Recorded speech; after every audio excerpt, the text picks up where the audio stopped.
Today we are going to talk about the coordinate systems, and specifically we will talk about the polar coordinates and Cartesian coordinates, and we will see how we can convert from polar coordinates to Cartesian coordinates and similarly vice versa.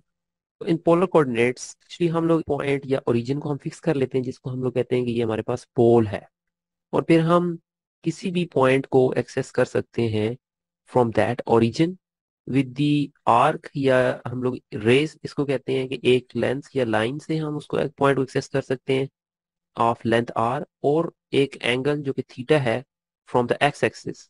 तो इन दो parameter से हम किसी भी point P को access कर सकते हैं। So in polar coordinates actually we call this r as the directed distance from origin to that p point, and that theta is the angle from that from that initial ray to the point OB. So angle और एक length, ये जो r vector है या r length है, अगर ये दो हमारे पास होंगे तो हम किसी भी पॉइंट को एक्सेस कर सकते हैं। So actually in polar coordinates we talk in the r and theta form, like एक हमारे पास नंबर होगा और एक हमारे पास साथ उसका एंगल होगा। So let's take the examples. Let's say कि हमारे पास r की वैल्यू है that is greater than equals to 1 and less than equals to 2, and theta is from 0 to pi by 2। इसका मतलब है कि हमारे पास रेंजेस बता दी गई हैं r की और थीटा की। तो अगर मैं इनको प्लॉट करूं इन द पोलर कोऑर्डिनेट, तो मैं प्लॉट अगर करूंगा तो मेरे पास एक रे जिसकी लेंथ 1 होगी, उसको मैं चेंज कर सकता हूँ फ्रॉम 0 टू 90 डिग्री, तो मेरे पास ये वाली आर्क बनेगी। और सिमिलरली अगर मैं लेंथ 2 कर दूं, आर की वैल्यू 2 कर दूं, और अगेन एंगल दोनों के लिए सेम है फ्रॉम 0 टू पाई बाई 2, तो फिर मेरे पास जो सेकंड आर्क बनेगी वो ये वाली आर्क बनेगी। सो एक्चुअली मैं इन दोनों के दरमियान में किसी भी पॉइंट को एक्सेस कर सकता हूँ बाय दिस कंडीशन, कि अगर ये कंडीशन मुझे दी गई है तो मैं ये रीजन जो है वो एक्सेस कर सकता हूँ, इस रीजन में किसी भी पॉइंट तक जा सकता हूँ। Next example is again we have the range of r from -3 to 2, but this time जो एंगल है वो हमारा फिक्स हो गया, दैट इज पाई बाय 4 और 45 डिग्रीज। इसको मैं कैसे ड्रॉ कर सकता हूँ? तो अगेन एंगल जो है वो एक्स एक्सिस से हम लोग लेते हैं पाई बाय 4, और आर की वैल्यू चूंकि 2 है, सो ओरिजिन से अपवर्ड अगर मैं बनाऊंगा तो वो आर की वैल्यू पॉजिटिव रहेंगी हमेशा, और अगर ओरिजिन से डाउनवर्ड में करूंगा तो मेरे पास आर की वैल्यूज नेगेटिव दैट मीन्स की होंगी। सो -3 का मतलब है कि मैंने इस ओरिजिन लाइन से एक्स एक्सिस लाइन से नीचे की तरफ अगर ड्रॉ कर रहा हूँ तो मेरे पास ये -3 है, और ये अपवर्ड है तो that is +2। Next is r is less than equal to 0, और थीटा फिक्स है pi by 4।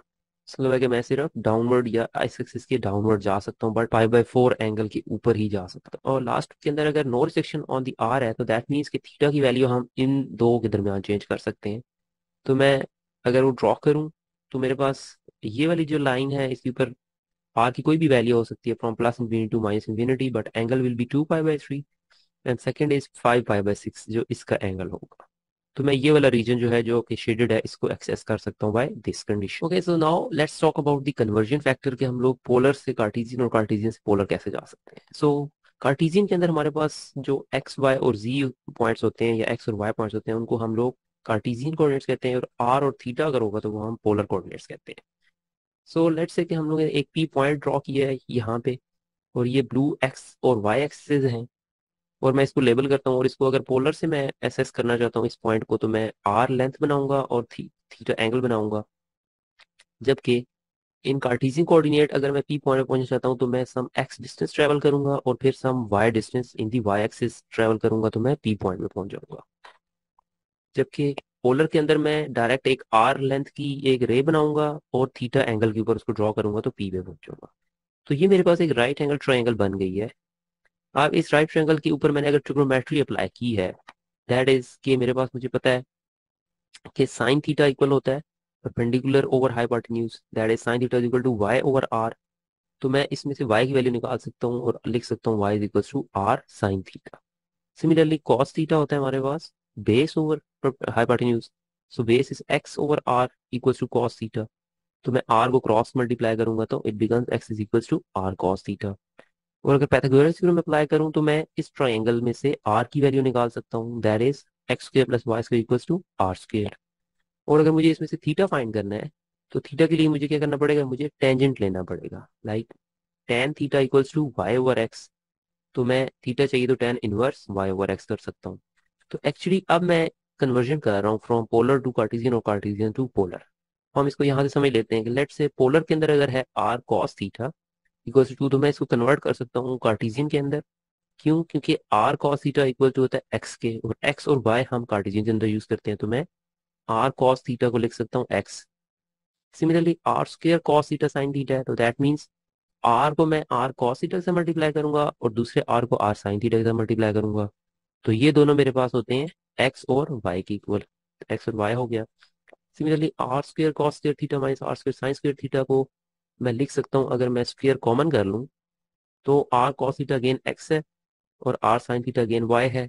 This will become x square minus y square equals to 1। Let's see कि हमने कन्वर्ट करना है from polar equation of this circle. हम लोग चाह रहे हैं कि हम लोग इस कार्टेशियन जो पोलर कोऑर्डिनेट के अंदर जो सर्कल की इक्वेशन दी हुई है उसको कन्वर्ट करें into the polar. Polar means कि हमने आर और थीटा की फॉर्म में इसको कन्वर्ट करना है। तो मैं, एक तो ये है कि इसको डायरेक्ट एक्स और वाई को रिप्लेस कर दूं with r cos theta and r sine theta. Second way है कि मैं पहले इसको थोड़ा सा सॉल्व कर लेता हूँ। लाइक मैं स्क्वायर को ओपन कर सकता हूँ, वाई माइनस सी होल स्क्वायर को ओपन कर सकता हूँ, 9 कैंसिल हो जाएगा तो मेरे पास ये टर्म रह जाएगी। नेक्स्ट क्या है कि मैं अब x square plus y square के ऊपर ये वाली अभी जो हमने पैथागोरस थ्योरम पढ़ा था हम लिख सकते हैं आर स्क्वायर, और -6 वाई को मैं लिख सकता हूँ आर साइन थीटा। तो अब इसमें से मैं आर कॉमन भी ले सकता हूँ, so r will become equal to 0 and r -6 sine theta. तो आर की वैल्यू मेरे पास आ जाएगी r equals to 6 sine theta. Let's take another example, r cos theta equal to -4। तो ये एक्चुअली किस चीज का हमारे पास इक्वेशन है या ग्राफ बनेगा? So r cos theta is actually x, so this is basically the vertical line at x equals to -4। Next है जी r square equal to 4 r cos theta. तो मैं इसमें आर स्क्वायर को अब मैं चाह रहा हूँ कि मैं कन्वर्ट करूँ from this polar equation two Cartesian. तो कार्टेशियन के अंदर मुझे एक्स और वाई चाहिए, तो मैं सबसे पहले आर स्क्वायर को लिख सकता हूँ x square plus y square, और आर cos थीटा को लिख सकता हूँ एक्स। फिर मैं थोड़ी सी टर्म्स को लेफ्ट साइड पे लेके आऊंगा, तो मुझे पता चल रहा है कि एक्स स्क्र -4x, और अगर यहाँ पे एक और नंबर मैं ऐड करूँ तो मेरे पास एक कंप्लीट या होल स्क्वायर की फॉर्म बन सकती है। तो मैं होल स्क्वायर बनाने के लिए +4 को ऐड करता हूँ इस इक्वेशन में दोनों साइड्स पे। तो ये जो मेरे पास टर्म है इसको मैं लिख सकता हूँ x-2 whole square. So actually this is again the shifted circle where h and k there is 2, 0।